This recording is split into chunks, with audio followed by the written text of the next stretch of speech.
Nagsagawa ng second quarter joint inspection ang Port Management Office Negros Occidental, Bacolod, Banago sa ilang pantalan na sakop nito. Isinagawa ang inspeksyon nitong ika-8 ng Abril sa San Carlos Port at Danao Port.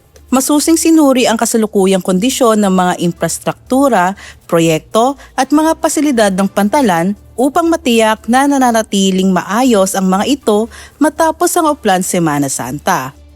Nagsagawa din ng turnover ng 30 litro ng oil spill kit bilang bahagi ng paghahanda sa posibleng environmental emergencies sa mga pantalan alinsunod sa Republic Act No. 6969 o Toxic Substances and Hazardous and Nuclear Waste Control Act of 1990. Patuloy ang pagsisikap ng PPA na mapanatili ang ligtas, maayos at epesyenteng operasyon ng mga pantalan sa buong bansa, kasabay ng suporta sa iba't ibang sektor ng ekonomiya.